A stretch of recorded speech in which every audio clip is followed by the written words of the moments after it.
Olá você, meu nome é Fábio Machado e estamos começando mais um podcast Referência. Convido você a se inscrever, curtir e ativar as notificações para ficar por dentro de tudo que acontece nesse programa, nos podcasts da Referência, que é o único e exclusivo para o setor industrial da madeira de base florestal. O episódio de hoje conta com o apoio da Máquinas Águia. A indústria e comércio de Máquinas Águia é uma empresa fabricante para serrarias e beneficiamento de madeira. Situada em São José dos Pinhais, Paraná, fabrica toda a linha de máquinas pesadas como serra de fita, carro toras porta e diversas multilâminas, além de projetos personalizados para serrar teca, mogno africano, entre outras madeiras. Com 55 anos de história, a Máquinas Águia é uma empresa tradicional no ramo madeireiro. Abraços aos amigos Wilson, Thales, Antônio e Elcio. E o convidado de hoje é Derek Pantoja Martins. Seja bem-vindo, Derek. Obrigado, Fábio. É sempre um prazer estar aqui, né? Poder participar do trabalho que a Referência faz. E para nós é muito importante ter esse momento, ter esse espaço para poder falar de um setor que é o setor florestal, que para nós é muito importante. Maravilha. Derek Pantoja Martins, que é natural de Belém do Pará, formado em Engenharia Florestal pela UFRA, que é a Universidade Federal Rural da Amazônia, em 2003. Tem mestrado pela Universidade Federal do Pará, em Agricultura Familiar e Desenvolvimento Sustentável, presidente do Conselho do Meio Ambiente da FIEPA, que é a Federação das Indústrias do Pará, presidente da IMEX, Associação das Indústrias Exportadoras de Madeira do Estado do Pará, e sócio proprietário da STA, que é uma empresa que faz soluções técnicas ambientais. Derek, para a gente começar o nosso bate-papo aqui, para situar o pessoal que está nos assistindo, como começou a tua relação com o setor florestal, madeireiro? Sei que você, claro, escolheu a engenharia florestal como formação, mas já vem de família? Como que tudo começou? Bom, eu formei em 2003, né? Então, completando 21 anos de formado. Inclusive, lembro da revista Referência naquela época, eu acho que é mais ou menos ali, né? Próximo, na época da graduação. Cheguei até a fazer assinatura na época. Que legal. Realmente a gente usava como uma fonte de informação, né? E aí na época que eu resolvi fazer, né, entrar para essa área, a minha definição, o que eu queria seguir enquanto carreira, era mais relacionado à área de meio ambiente e adorava viajar, né, também. Sim. Então eu escolhi biologia e engenharia florestal. Sim. Como eu fiz primeiro engenharia florestal, acabei passando, gostei do curso e fiquei, né? Não segui a biologia.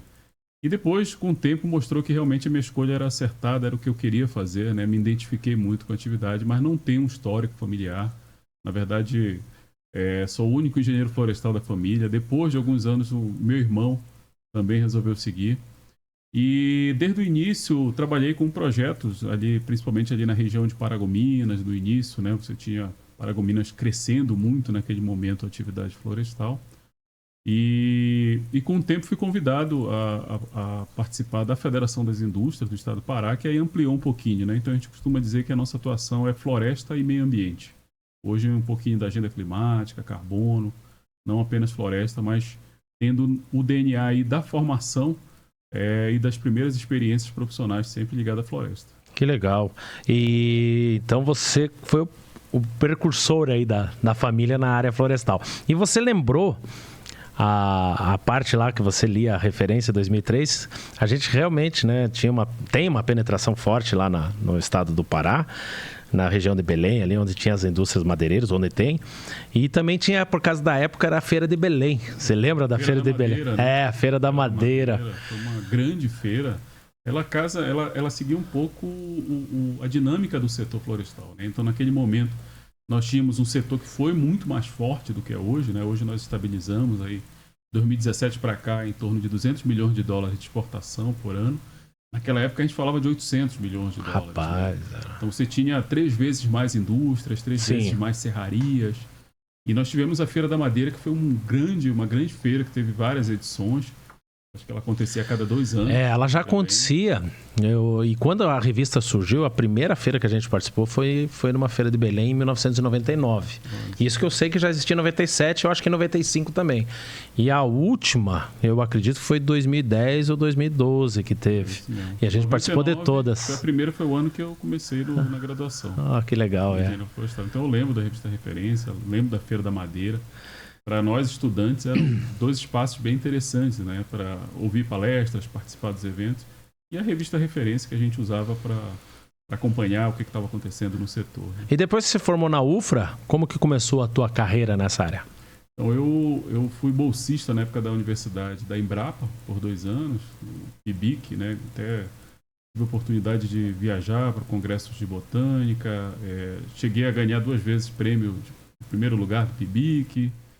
E depois eu estagiei numa empresa privada, uma empresa de projetos. E aí, no dia que eu me formei, eles assinaram minha carteira de trabalho.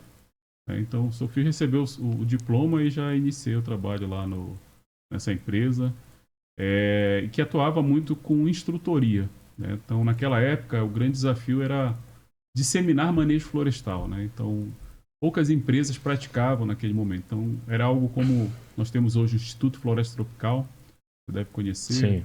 E eu trabalhei numa empresa que também fazia isso em company, né? Ia nas empresas, fazia o treinamento. E aí, depois de um tempo, resolvi fazer o mestrado, né? Já com alguns anos de formado. Fiz o mestrado na Universidade Federal do Pará, na área de agriculturas amazônicas e desenvolvimento sustentável. Né? Então, nesse momento, eu escolhi fazer o trabalho relacionado a parcerias, empresas e comunidade para o manejo florestal. Eu estive em Rondônia, estive no Acre, então pude visitar várias florestas na região amazônica, né, ampliando um pouquinho mais essa visão dessa diferença das dinâmicas. E em 2006 eu concluí o mestrado.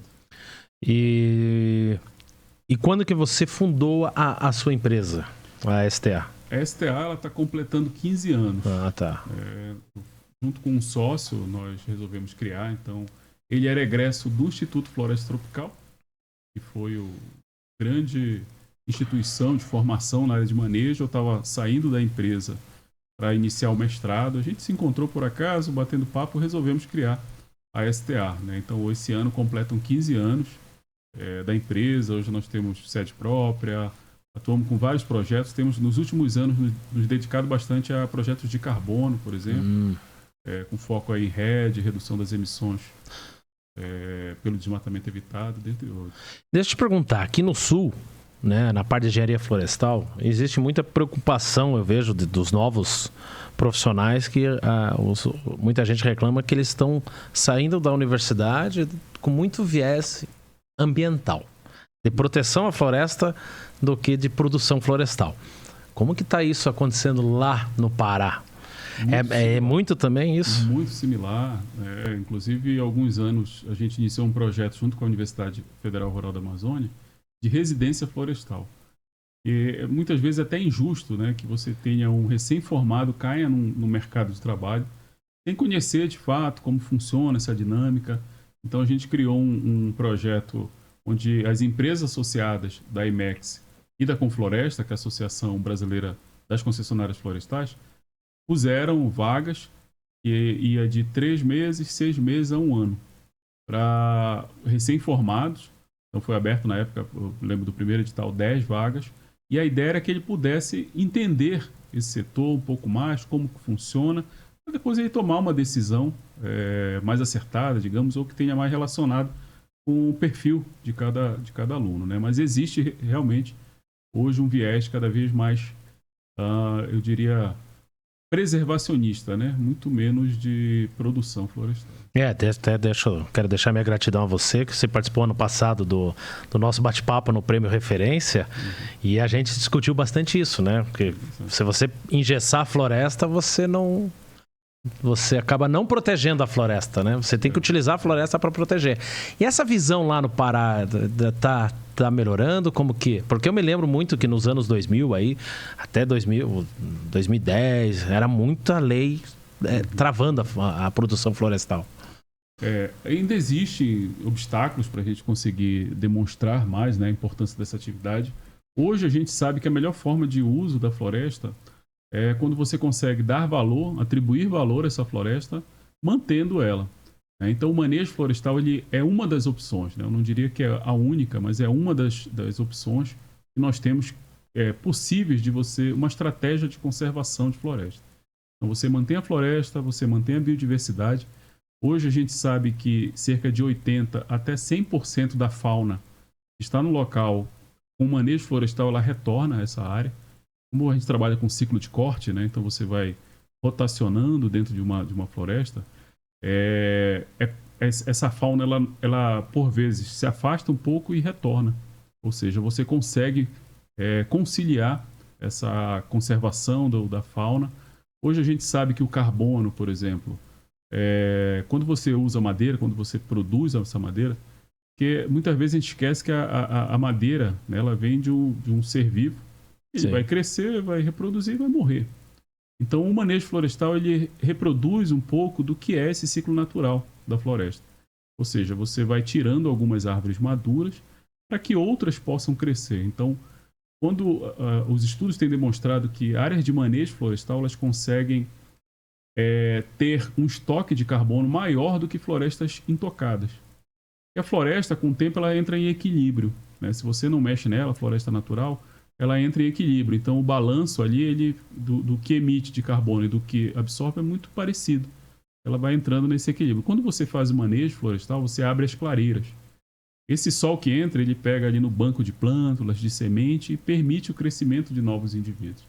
Então, você aumenta a captura, adicionado ao fato de você produzir produtos de madeira que vão vão armazenar esse carbono. Então, hoje, a construção civil, que é uma atividade que usa muito madeira, os estudos têm demonstrado que por até 100 anos é possível de você armazenar esse carbono na madeira que vai ficar na área. Assim como imóveis e pisos. Então, inevitavelmente, nós temos hoje uma agenda mundial que se relaciona muito com a agenda climática. Então, estão aí as conferências climáticas. E os países, que são as partes, né, eles têm assumido aí o que a gente chama de NDC. São os compromissos de cada país. Então, se fala muito do Acordo de Paris, por exemplo, que esse ano completa 10 anos, né, que é importante. E, inevitavelmente, a atividade que mantém a floresta em pé, ela tem que ser considerada. Né? Então, por mais que a gente ainda tenha dificuldade de mostrar isso, ela vai precisar estar dentro dessa equação. Se a gente quer cumprir metas de diminuição de emissões de gases do efeito estufa, por exemplo, a gente vai ter que manter floresta. E a melhor forma hoje conhecida é o manejo florestal sustentável. E você teve entre 2015 e 2017 uma experiência como secretário do Meio Ambiente do Estado do Pará.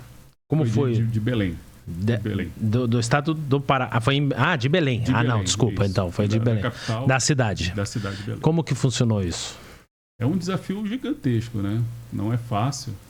Eu venho, minha formação toda na área privada, né? Então, trabalhando com indústrias, com empresas. Foi uma experiência na área pública. E você tem grandes dificuldades orçamentárias, de pessoal, porque, infelizmente, né, a gente sabe que na agenda pública a prioridade sempre é educação, saúde e segurança. Sim. E é óbvio que seja. Então, muitas vezes é difícil você colocar como prioridade agendas ambientais, meio ambiente, outras áreas de cultura, etc. Então, existe essa dificuldade natural por conta de um orçamento que nem sempre está tão disponível, né, que você consiga atender a todas essas demandas.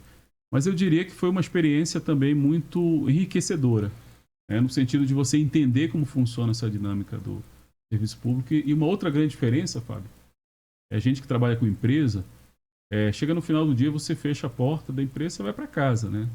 A cidade, ela não fecha. Então, é 24 horas. Então, de noite, deu uma chuva, caiu árvore, você vai ser chamado. Você precisa ir lá, precisa dar uma solução. Mas foi muito interessante, eu diria que permitiu ampliar muito essa visão de gestão, de pessoal e de políticas públicas, né? Que hoje é nossa principal atuação relacionada a políticas públicas. Outra experiência que eu descobri aqui que você teve, você foi colunista da CBN Amazônia. Isso. Correto? Isso foi antes da secretaria ou depois? Foi depois. Eu passei aí uns 4 anos como 4 anos?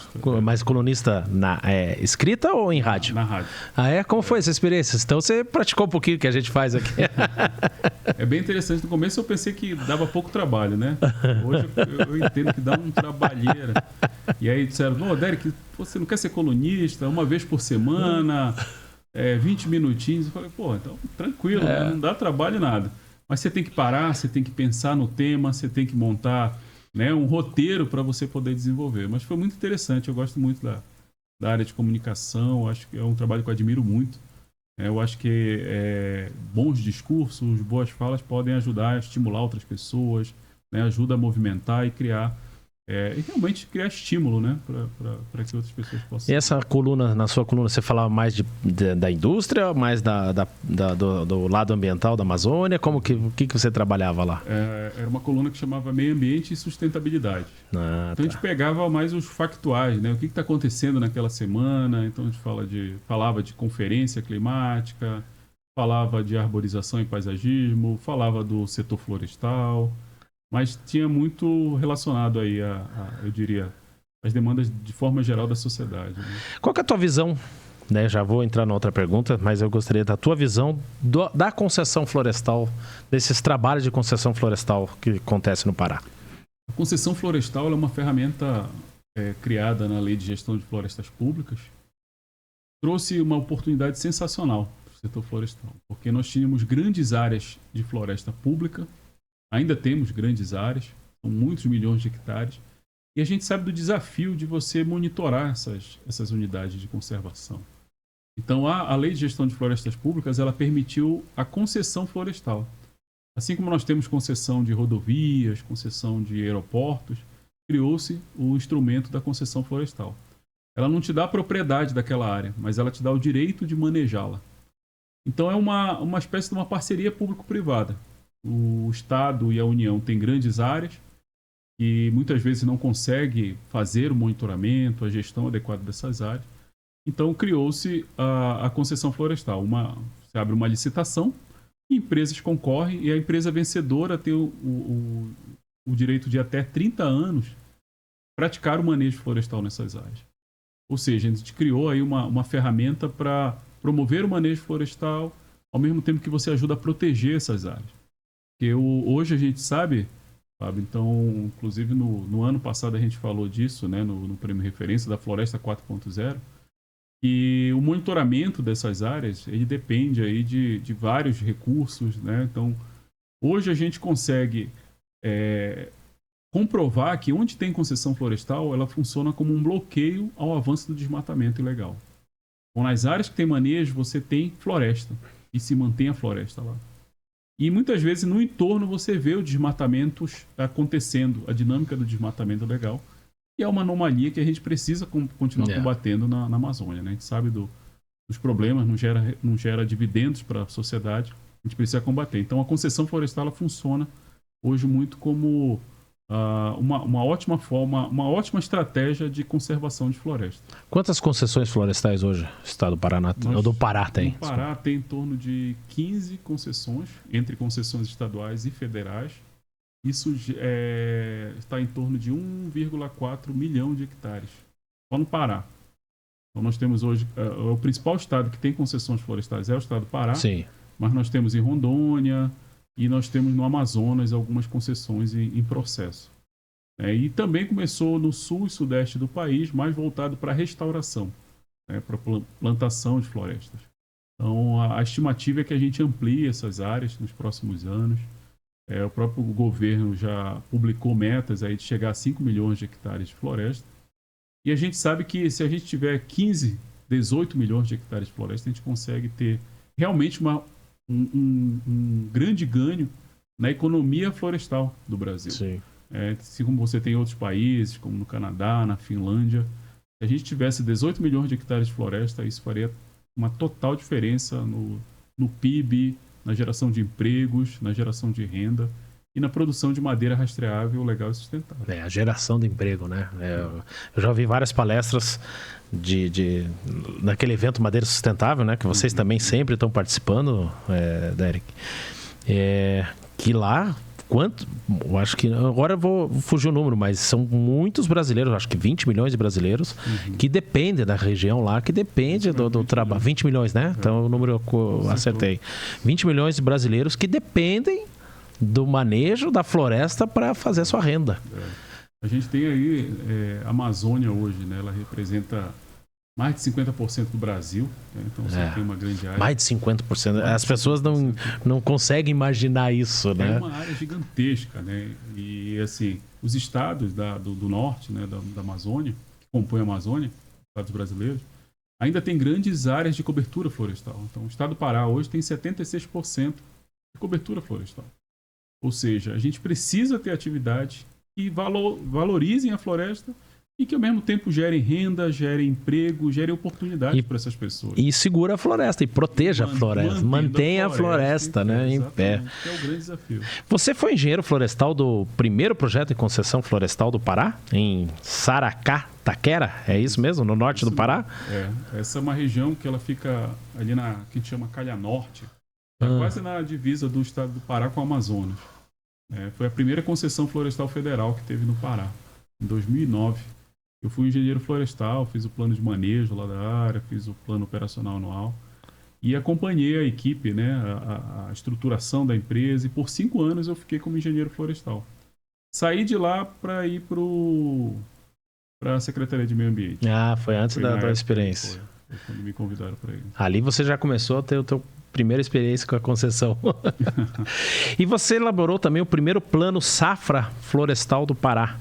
Foi. O que é esse plano? Explica para nós o plano safra. Então, hoje nós temos muito conhecido o plano safra agrícola, né? Sim. Todo ano sai, e é onde você coloca como metas, né? Metas prioritárias para a produção agrícola, para safra agrícola ou pecuária. Você envolve as instituições bancárias, financeiras, para colocar, será investido tantos milhões na atividade. E isso nunca aconteceu para a atividade florestal. Então, o IDEFLOR, que é o Instituto de Desenvolvimento Florestal do Pará, nos convidou, na época, para fazer o primeiro plano safra florestal do Pará.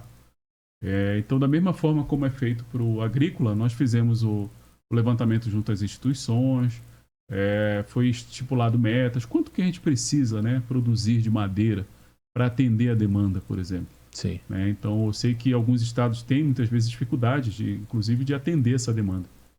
Na região norte, a gente tem muita possibilidade de colocar essa matéria-prima, mas muitas vezes não consegue a licença, a outorga, né, que permita você desenvolver esses projetos. Então, a ideia do projeto do Plano Safra Florestal era esse.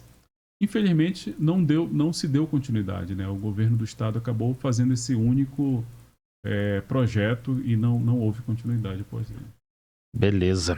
E você sempre foi chegado ao associativismo? Sempre teve isso nas tuas veias, Derek?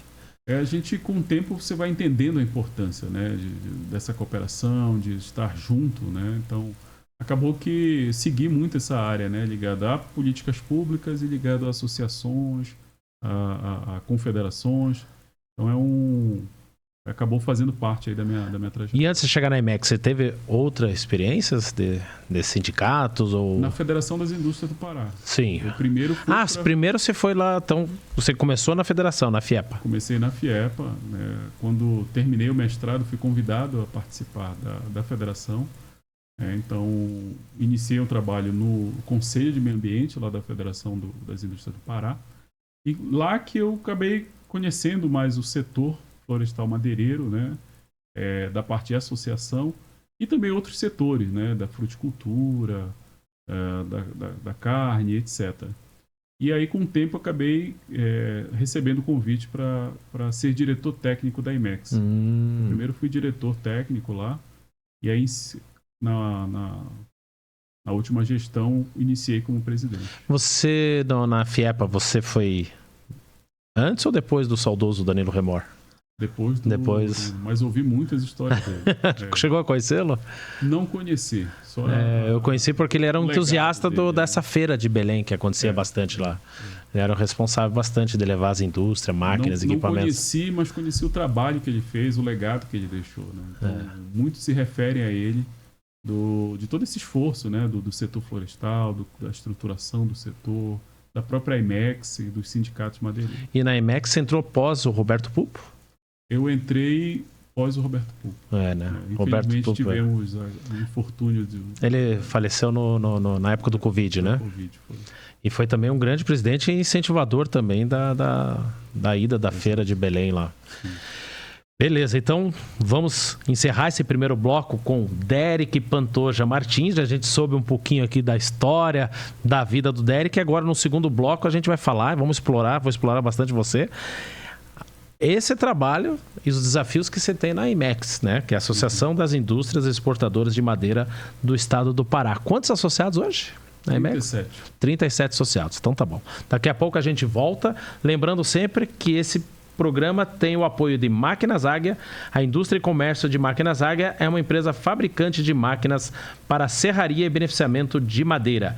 Situada em São José dos Pinhais, no Paraná, fabrica toda a linha de máquinas pesadas, como serras de fita, carro toras porta e diversas multilâminas, além de projetos personalizados para serrar teca, mogno africano, entre outras madeiras. Com 55 anos de história, a Máquinas Águia é uma empresa tradicional no ramo madeireiro. Daqui a pouco a gente volta.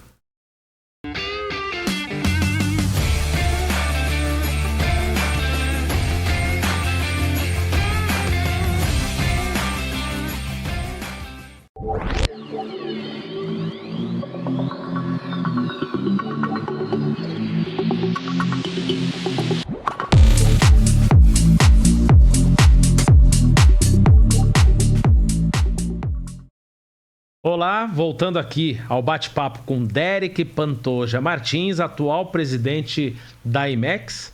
Esse episódio que conta com o apoio da Máquinas Águia, a Indústria e Comércio de Máquinas Águia, que é uma empresa fabricante de máquinas para serraria e beneficiamento de madeira.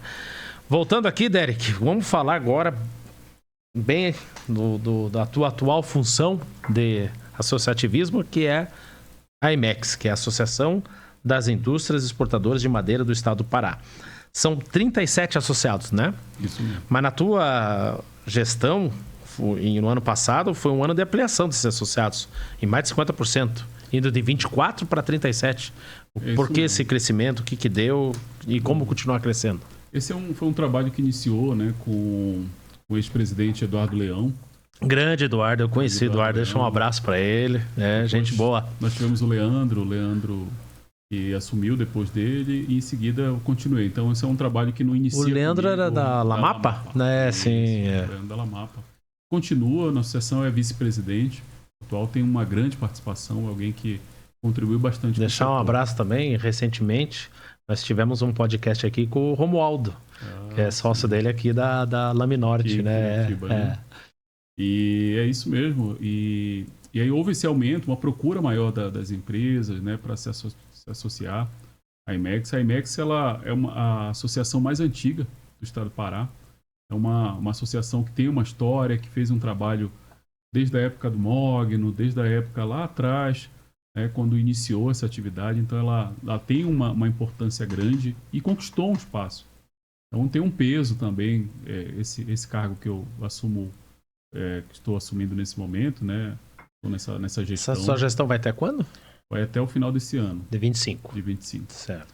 E ela hoje tem 37 associados, são grandes indústrias que têm como principal mercado a exportação. Hoje, a exportação do estado do Pará, ela gira em torno de 200 milhões de dólares anualmente. A madeira é o quarto produto da economia do estado do Pará. Por muitos anos figurou em segundo, perdendo apenas para a mineração. Mas com o tempo, acabou que a pecuária e a soja ocuparam um espaço maior, né? Está em crescimento, está em expansão. Aí não protege a floresta, né? Exato. E que são importantes, mas a gente precisa usar muito mais esse potencial florestal. Né? Então, hoje as exportações, se a gente pegar aí uma linha histórica, 10 anos, 40% da exportação nossa vai para os Estados Unidos. 40% vai para a Europa. Aí um bloco de 11 países, mais ou menos. Você tem Países Baixos, França, Portugal como grandes consumidores de madeira. E o restante vai para a Ásia e Caribe. Então nós temos empresas que exportam já há muitos anos para o Japão, por exemplo. A China tem crescido a procura como destino da nossa madeira. A Índia tem crescido bastante. Então, a madeira hoje que é produzida no estado do Pará, ela é uma madeira de altíssima qualidade. Nós temos aí algo em torno de 30 a 40 espécies de madeira. Você tem desde as mais conhecidas, do ipê, do cumaru, do jatobá, mas você tem uma série de outras que tem várias finalidades, né? Então, a madeira, ela sai. Quando você pega a exportação, principalmente a gente fala de deck.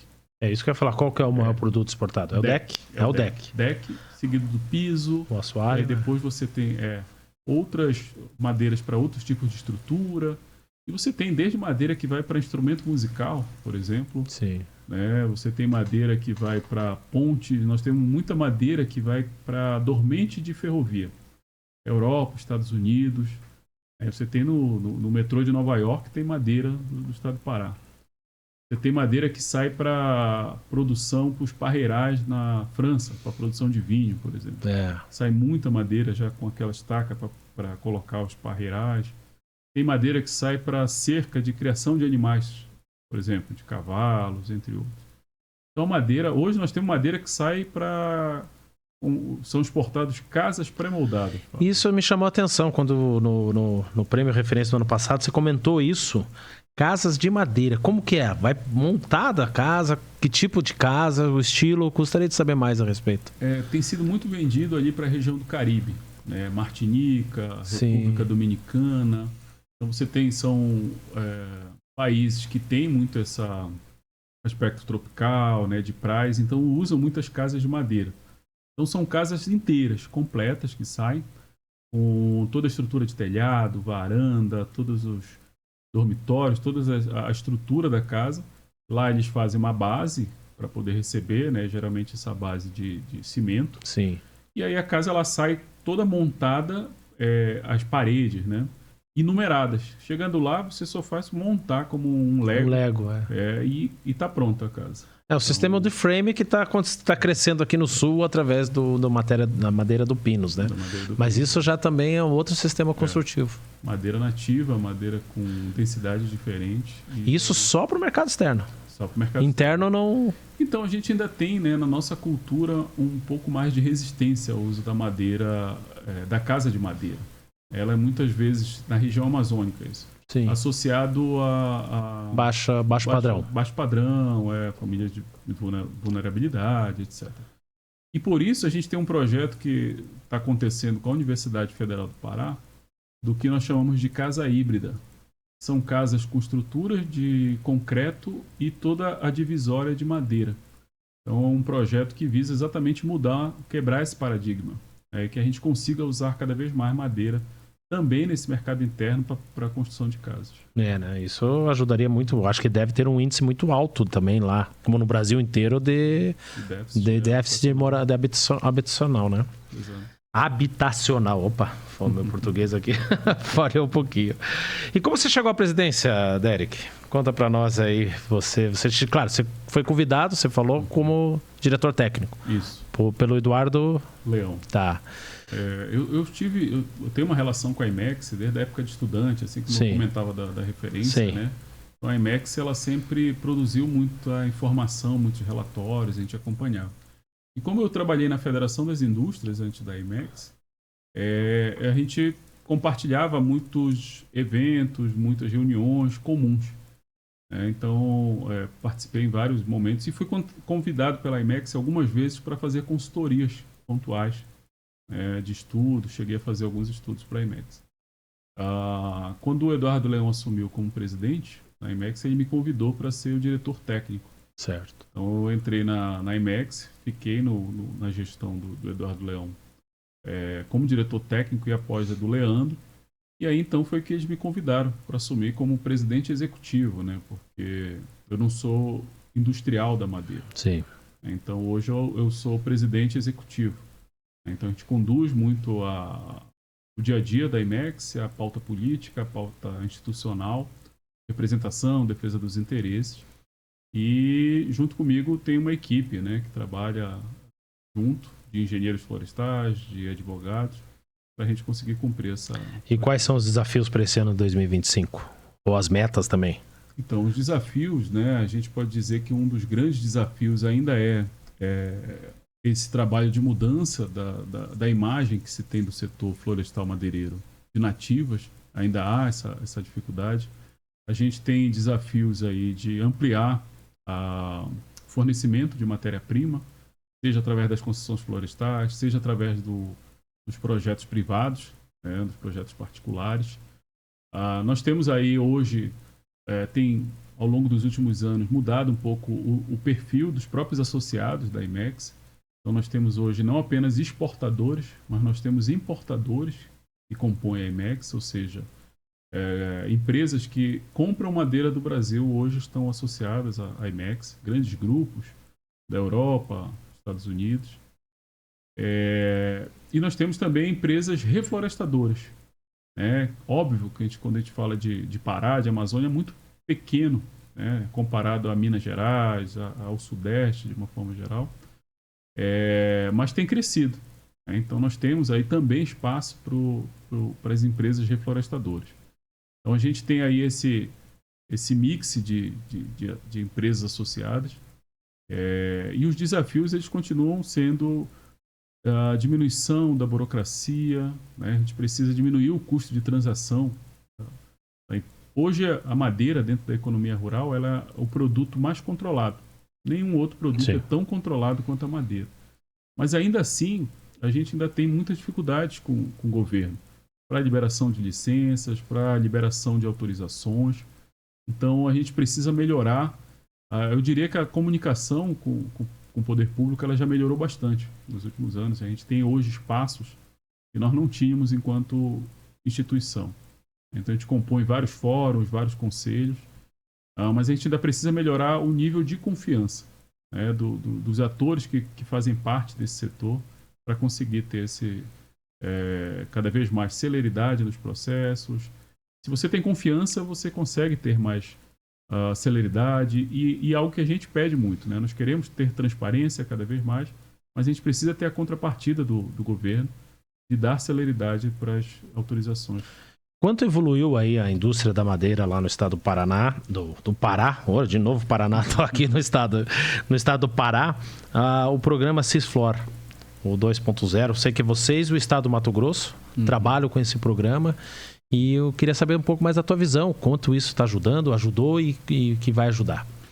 Então, nós temos aí hoje várias plataformas, né, vários sistemas de controle. O Cisflor ele é do estado, ele é estadual, da Secretaria de Meio Ambiente do Estado. E hoje ele está totalmente integrado com o sistema federal. Então você tem o DOF, você tem o Sinaflor, que são sistemas também de controle. Hoje é possível, né, inclusive no federal, eles todos estão integrados no que eles chamaram de Pau-Brasil, que é um sistema que permite ao analista do IBAMA enxergar toda a cadeia produtiva, né, e por onde que ela está passando.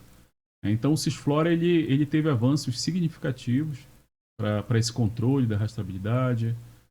Nós temos aliado a ele, Fábio, um sistema que também tem muito no Pará por conta das concessões florestais, Sim. que chama SCC, o Sistema de Cadeia de Custódia. Então, ele faz o controle tora a tora. Cada tora que é derrubada é lançada no sistema, a data exata que ela foi derrubada, quando que ela vai sair para o transporte. Você consegue acompanhar todo esse trajeto, então dando mais segurança para o usuário, dando transparência para as informações. E é possível você ter hoje um produto que chegue no Japão e você saiba o caminho que ele percorreu, desde a floresta, para garantir que ele realmente tem sustentabilidade, vem de fonte sustentável, é um recurso natural renovável. Isso ajudou muito vocês a separar o joio do trigo. Sim. Dos madeireiros ilegais, com o trabalho, como que vocês trabalham a imagem da IMEX, né, associada a esses madeireiros ilegais, que acabam atrapalhando, né, que não são madeireiros, na verdade, né? A gente nomeia como madeireiro ilegal, mas a última coisa que ele quer é trabalhar com a madeira. É verdade. Não, é perfeito, Fábio. Na verdade, um dos grandes desafios que nós temos é realmente tirar o ilegal, né? Porque, infelizmente, quando você compra um produto que você sabe, por exemplo, um produto genérico, né? Você vai comprar algo na loja e você tem um genérico. Quando você compra, você sabe que eles são diferentes. Você sabe que aquele produto que você está pagando barato, ele pode amanhã parar de funcionar. Infelizmente, a madeira que sai de uma atividade legal, ela é muito parecida com a madeira que sai de uma atividade legal. Sim. Quando você compra ela, você só vai saber depois que você comprou que ela pode te dar um problema, que ela vai empenar, que ela vai ter uma tortuosidade, que ela, poxa, agora eu comprei, fiz uma porta linda e ela parou de, não está mais abrindo porque ela empenou. Né? Então leva um tempo até você descobrir isso, né? Muitas vezes alguns anos para você descobrir. Legal isso que você está falando, porque é muito óbvio, né? Quem trabalha na ilegalidade, ele não investe em tecnologia, né? Ele não faz esse investimento. Então, com certeza, não é só o prejuízo da floresta, né? Que não tem um trabalho de manejo florestal, mas é um prejuízo na qualidade do produto. Exato. Onde quem vai comprar vai ter um produto de baixa qualidade e o problema geralmente acontece um pouco depois e ele nem tem para quem mais reclamar, né? E o problema é que faz uma má propaganda para a madeira. Eu sempre costumo dizer isso. E, infelizmente, muitas vezes o governo não entende isso, né? Então você tem, por exemplo, a melhor madeira que nós temos hoje, né, diremos assim, uma madeira que vem de concessão florestal e vai para exportação. Quando a gente fala de exportação, a gente está falando de 12%, 14% do destino da madeira. O restante é consumido internamente no Brasil. E esse que vai para exportação, que veio de uma concessão, de uma área certificada, é o que tem o maior custo. Quando deveria ser o contrário. É uma das formas de você eliminar o ilegal, ou de combater o ilegal, é você fomentar o legal. Infelizmente, no Brasil, a gente ainda tem muito a visão somente do comando e controle.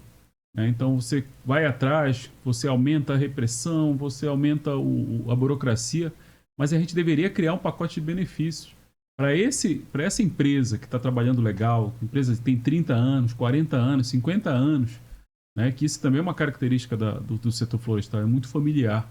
Sim. Né? Então, você vai passando de geração e você vai mantendo aquela história. E esse é o que tem o maior custo. É o que tem muitas vezes maior dificuldade, tem que estar lá batendo na porta do IBAMA, do Serviço Florestal Brasileiro, para poder liberar aquela produção, quando deveria ser o contrário. E deveria ter um estímulo. A gente deveria ter dos grandes empresas, né? Você, olha, não, aqui, se você segue essas regras, você tem um caminho mais curto. A gente te ajuda, Sim. Você deveria ter esse estímulo à produção. E não tem. E não tem, né? E como que está a relação atualmente hoje da IMEX, de vocês, com os agentes públicos lá do estado do Pará? Eu diria que melhorou muito, né, nos últimos anos. Né? Melhorou muito esse diálogo. Eu diria que esse foi um dos grandes avanços que a gente tem conseguido aí nessa gestão, a boa relação. Né? Então, no ano passado, nós acompanhamos o processo de implantação das espécies CITES, por exemplo, né, que entraram duas espécies que são muito valorizadas, né, que é o ipê e cumaru. Então nós pudemos acompanhar todo esse processo, trazendo as preocupações enquanto setor privado. Isso é fundamental, né? Então a gente muitas vezes briga quando tem que brigar, mas a gente precisa estar no espaço para poder ser ouvido. Né? Você precisa trazer o seu ponto de vista, a sua visão enquanto empresário, senão a gente fica à mercê das regras, à mercê dessas mudanças. E depois que está instituído, você não tem como mudar mais, né?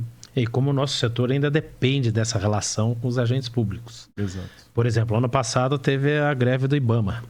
Quanto isso afetou vocês, as exportações lá do estado? Muito. Né? Nós chegamos a paralisar aí por alguns meses a emissão de licença, que acabou criando um acúmulo de autorizações, foi tendo um represamento e que demorou muitos meses até normalizar. Né? Então eu diria que o ano passado foi um ano de grandes desafios para o setor, como há muito tempo não acontecia. Né? Então nós tivemos aí a greve do IBAMA, tivemos o início da cobrança da vigência das espécies CITES, nós tivemos essas mudanças de sistemas. Então realmente foi um ano desafiador para o setor florestal. E como que vocês... Aliás, quais são as principais barreiras aí burocráticas e financeiras da operação florestal do Pará? Bom, a gente tem hoje, como a gente comentava, né, o setor organizado, o setor privado, ele tem muito essa exigência. Né? Então, se você comparar, por exemplo, vamos pensar aí num produto que todo mundo conhece, a carne. né, todo mundo compra, né? O Sim. churrasco é esporte nacional. Você tem o controle ali do abate desse animal. Depois que ele vira produto, isso passa a ser algo apenas comercial. Quando a gente fala de madeira, você controla não apenas a tora. Hoje o controle ele vai até cada produto. Se você vai fazer taco, se você vai fazer porta, Infelizmente, a gente chegou nesse nível de controle, né? Então, a gente precisa, o setor precisa estar organizando esse produto e dando essa informação para o agente governamental. Então, esses sistemas que nós comentamos, que são importantes, mas eles cada vez mais criam dificuldades, criam a necessidade de você ter mais equipe, de você criar novos procedimentos de controle e que vai, ao final, onerando esse produto. Então, você realmente aumenta muito esse custo de transação. Mas não faz sentido, né? Nenhum. A gente deveria tratar, óbvio, né? A origem ela é fundamental. Você tá na floresta. Isso está dado, isso está organizado. Quando você entrou na indústria, você deveria tratar como comércio, como um negócio, né? Como é qualquer outro produto. Mas, infelizmente, quando a gente fala de madeira, não é assim. Porque ele já foi produzido, já está na ponta, não vai mudar. Exato. Quando a gente fala da relação do impacto ambiental. Já foi. Lá já foi. Ele está lá, é como minério, né? Sim. Você vai tirar no subsolo, a madeira você vai tirar na floresta. Depois dali é negócio, deveria ser tratado. A fiscalização, o controle é no corte da floresta. Exato. Depois que cortou, como diz a Inês, já está morta. Exato. Como diz, né? Não adianta. E falando de árvores, espécies, como a inclusão de espécies pode ampliar o mercado de exportação? Ou também é muito difícil mexer nessa lista? Como que funciona você saber? Você falou que são 37 a 40 espécies. Uhum. Pode ampliar? Eu até falei com o Ednei, o presidente do CIPEM do Mato Grosso, que eles estão estudando outras espécies. E como que funciona isso? É possível ampliar, sim, né? Mas eu acho que a gente precisa ter ainda... Eu acho que tem alguns passos atrás que a gente precisa dar, né? Então, enquanto o Estado brasileiro mesmo. Então, a madeira, a gente nunca teve, por exemplo, um plano safra instituído enquanto federal.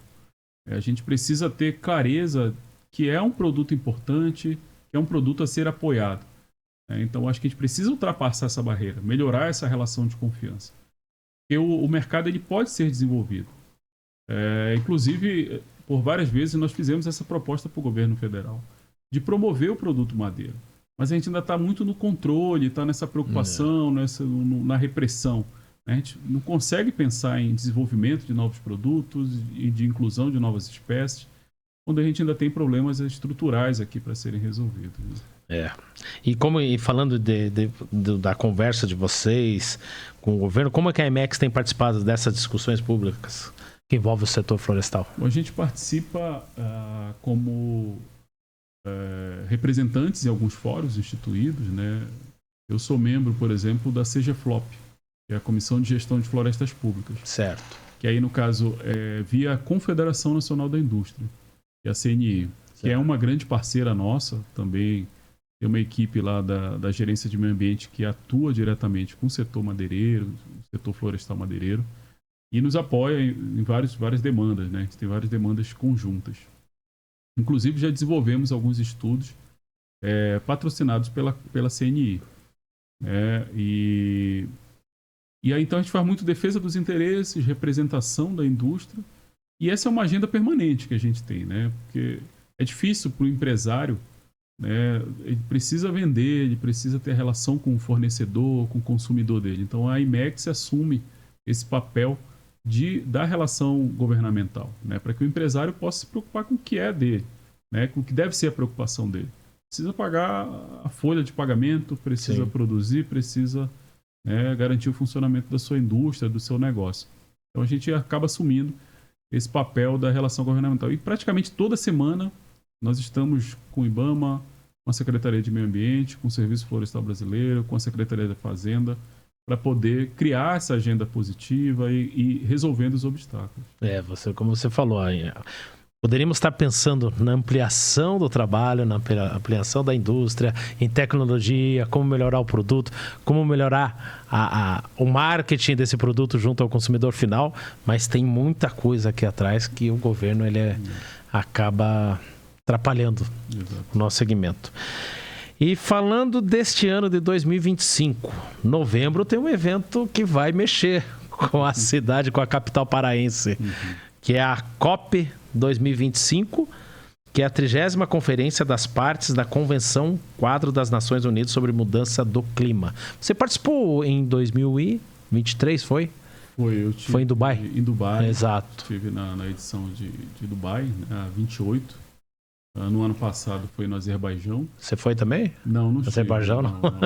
Não estive nessa edição.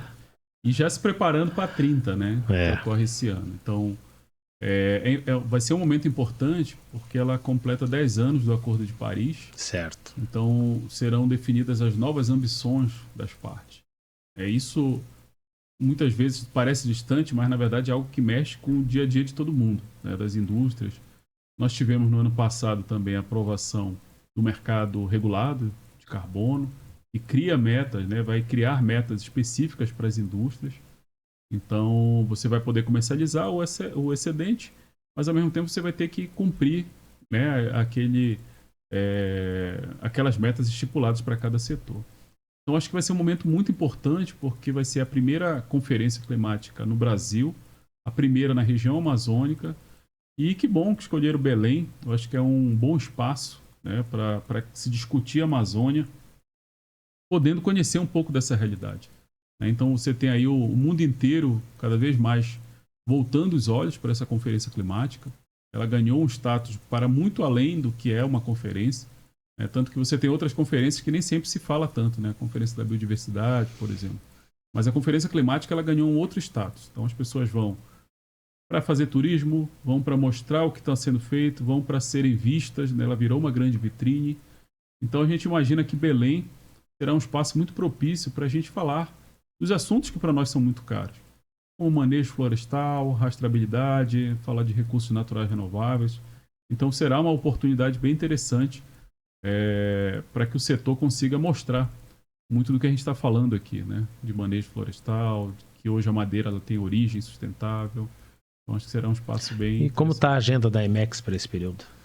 Nós estamos com alguns projetos, né? Como eu comentei, o das casas híbridas, por exemplo. Nós queremos demonstrar já um piloto, né, nessa conferência. Nós faremos espaços para imersão no que é o manejo florestal. Vocês vão levar? Vamos levar, que a gente quer montar um espaço para que as pessoas que estejam na conferência possam visitar e conhecer um pouquinho do que é o manejo florestal, né, poder caminhar nessas áreas. Inclusive, estamos com algumas parcerias com os colegas lá do Mato Grosso, CIPEM, o Fórum Nacional das Atividades de Base Florestal, para que a gente consiga, então, ter o máximo que a gente consiga de demonstração, disseminação das boas práticas. Um momento bem importante para o nosso país. Com certeza. Foi em Paris que o Brasil assinou o Trato de emissão. Foi o Acordo de Paris. O Acordo de Paris, até 2050. De zerar. Metas para 2030 e seria o Net Zero em 2050. O Net Zero em 2050. E aí, esse ano agora, né, na COP30, serão definidas novas ambições. Então, ao mesmo tempo, é importante que a gente tenha isso, mas também não pode ser demais, né? Você tem que equilibrar. O que você acha que vai ser as ambições do Brasil? Pois o Brasil estava querendo colocar metas mais exigentes, né, do que você tem hoje. Então, é importante que isso seja calibrado, né? A indústria, a sociedade está pronta para poder cumprir isso. Então a gente sabe que os desafios, quando a gente fala de Brasil, eles não são iguais. Você tem desafios da região norte, da região nordeste, da região sudeste. Então é importante que eles sejam adequados à realidade dessas regiões. Legal. Derek Pantoja Martins, deixa minha gratidão à tua participação, mas não acabou ainda, porque nós temos um quadro aqui que se chama Isso é Referência para Você. A gente vai passar umas imagens aqui e você vai dizer por que isso é referência para o Derek. Filhotes de cães e gatos. Por que, Derek? Bom, a gente tem animais, a gente tem pets em casa, né? Eu, minha esposa, minhas filhas. Quantas filhas você tem? Desculpa. Tenho 2 filhas. Duas filhas. Quantos anos? 11 e 9. São. Então, você acha que vão seguir o caminho Do pai, né? Engenharia florestal. Tem uma que diz que quer seguir a biologia. Tá. Eu acho que tem alguma relação aí com a área de meio ambiente, né? E os filhotes, o que é esse de cães? Eu escrevi com a minha esposa ano passado um livro infantil que fala sobre adoção responsável de pets, né? Então a gente escreveu esse livro, foi publicado e tem essa relação aí. A gente tem uma importância grande aí pra gente. Só de filhotes ou adoção de qualquer tipo de... Adoção de animais. De animais. Pets, tem muito animal abandonado? Tem, por exemplo, na bastante. capital, Belém? Tem. Tem. Esse é um problema sério, né, que nós temos. Temos poucas políticas ainda de adoção, então acaba tendo essa disseminação irresponsável. Tá bom. O próximo, Carlos... Jiu-jitsu. A gente descobre tudo disso. Bom, eu pratiquei jiu-jitsu, né, por 5 anos. Eu sou faixa roxa de jiu-jitsu, né? Acabei parando um tempo, mas estou querendo retornar. Faixa roxa? Ele é até quanto antes da faixa preta? Depois a marrom e a preta. Ah, chegou quase a preta. Por que parou?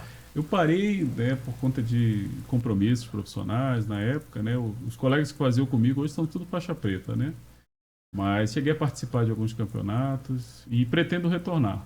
Aí talvez já no Master, né? Já indo pro sênior aqui, mas é um esporte que eu gosto. Você começou com que idade nesse esporte? Eu acho que uns 10 anos depois que eu estava formado, assim, né? Foi por acaso. Você vai fazer aquele check-up ali, né? Tava tudo errado, né? Sim. Aí eu falei, poxa, eu vou ver aqui uma academia perto. Fui lá, o que tem? Não, tem jiu-jitsu. Falei, pô, me inscreve aí. Comecei a fazer e gostei, né? Mas a tua orelha não é... Não chegou. Não chegou a estragar a orelha. Mas tem uma outra curiosidade de jiu-jitsu com Belém, que pouca gente sabe. Qual? O jiu-jitsu que nós conhecemos hoje no Brasil, ele começou em Belém. Foi na época a imigração japonesa, né? E veio uma das pessoas chamava Konde Koma, que era praticante de jiu-jitsu, que saiu do Japão, porque lá teve uma guerra civil e eles pararam foi proibido o jiu-jitsu na época. Então, porque o jiu-jitsu uma pessoa de faixa preta, né, de algumas artes marciais, é considerado arma branca, né? Então, sim. Ele é um mata-leão embaixo, deitado, ele mata a pessoa. E aí o Konde Koma veio a Belém e ensinou o Carlos Gracie. Isso que eu ia falar. Pra mim, a família Gracie que tinha trazido... Mas foi em Belém. Foi lá em Belém. E foi o Carlos Gracie, que depois ensinou o irmão Hélio Gracie e todo o clã Gracie, né? Clã Gracie. Até hoje tem academias, né, Gracie. E depois eles mostraram pro mundo, né? Qual a efetividade do jiu-jitsu. Não, e pra quem faz todas as atividades de esporte, né, de luta, e, por exemplo, o MMA, hoje, quem não sabe jiu-jitsu não luta MMA. Não sabe. Eles mostraram exatamente isso, né? Não adiantava boxe, mas você cai no chão, acabava, parece um mogno caído, deitado. Próximo, então. E esse? Bom, esse é o maior campeão da Amazônia, né? Paysandu Esporte Clube. Minha família toda é Paysandu. Não é remista, não? Não, a família da minha esposa. Essa é uma rivalidade... né? Incrível. Né? Eu conheço Belém do Pará, fui algumas vezes para lá. Eu acho uma cidade fantástica, gostosa. E vocês são um povo muito acolhedor. E uma vez eu estava lá no Ver o Peso e conversando e começou a falar de futebol. Acho que reuni umas 15 pessoas em volta e uma discussão sadia. Isso que eu achei legal. Não teve confusão. O remista falando do Remo, o Paysandu falando do Paysandu. Até tudo à luz a gente achou lá. A diversão de um e outro é a vitória do seu time e a derrota do time adversário, né? Mas você sabe que a média de público nos estádios lá no Mangueirão, né? Ela é das maiores do Brasil. Sim. Né? Então, assim, quando você fala de região norte, não existe nenhuma outra rivalidade com o Paysandu. E eu fiquei sabendo que o Repá, né? O clássico, né? É o maior clássico jogado do mundo. Eu vi o presidente da federação que é um pai. Quem torce pro Paysandu, o que é? Paysanduano? A gente diz que é feliz. Porque é o time que mais ganha. Mas não teria Não teria um Paysanduano, um Paysanduense, não. Ele e eu vi um podcast dele que ele falou que é o clássico mais jogado na história do... Como que é o derby, né? Que eles falam, o derby que mais vezes foi jogado é o Repá.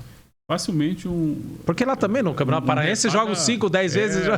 Dá uns 50 mil pessoas lá no Mangueirão. Facilmente. Eu conheci o Mangueirão. Uma das coisas mais injustas, agora eu colocando aqui, falando de futebol e defendendo o povo e o estado do Pará e o povo de Belém, foi quando a CBF escolheu as sedes da Copa de 2014. E para escolher uma sede no norte do país, escolher Manaus e não escolher Belém. Eu achei uma injustiça, porque a paixão futebolística é muito gritante no estado do Pará. Perdemos a Copa, mas ganhamos a Copa, né? Agora tá indo bem. Mas diz que a paixão não é só na capital, no interior também. Sim, não, quando tem jogos... Diz que tem um clássico lá que o pessoal fala que é o tal do São Francisco contra o São Raimundo. Diz que é um clássico regional que para a cidade lá também, a região. Você tem os times, né, do interior que tem crescido, né? Paragominas investiu, e aí estão crescendo também, né? Então, eu imagino que daqui a um tempo a gente vai ter um pouquinho mais além de Remo e Paysandu, né? Já tivemos a Tuna, infelizmente também perdeu o fôlego aí com o tempo. É difícil, né? Você manter... Para esse ano os dois estão na Série B agora, no Campeonato Brasileiro. E aí 6 repais esse ano. Copa Paraense, Copa Verde. Então, viu? Aquilo que eu falei que vai perpetuar. É o maior. Pode pesquisar no Google aí, quem está assistindo, que eu ouvi falar que o maior clássico, o maior derby do planeta mais jogado. Não é o maior derby, o mais que mais se enfrentaram é o Remo e Paysandu.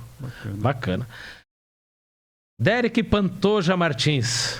Quero deixar minha gratidão. Eu sei que Belém é alguns 1.000 quilômetros aqui da capital paranaense.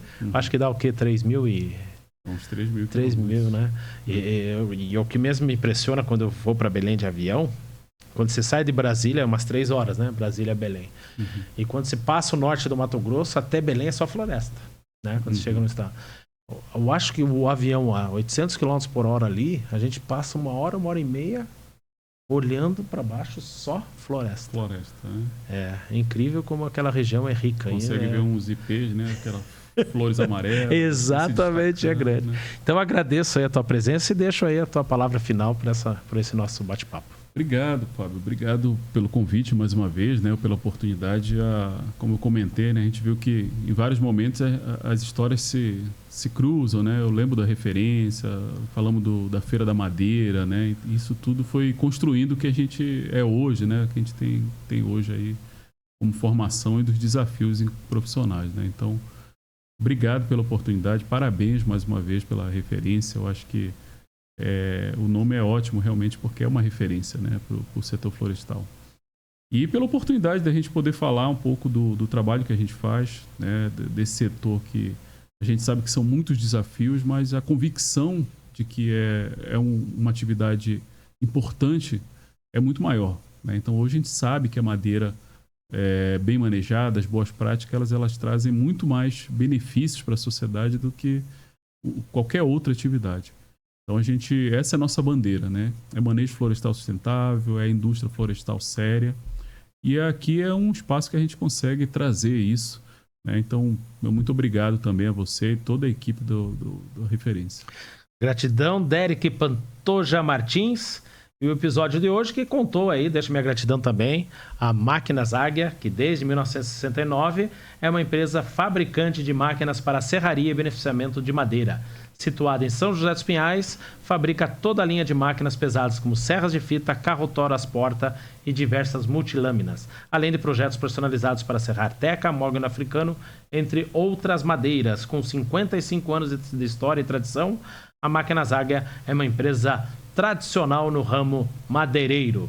Gratidão a todos que acompanharam esse podcast e até a próxima.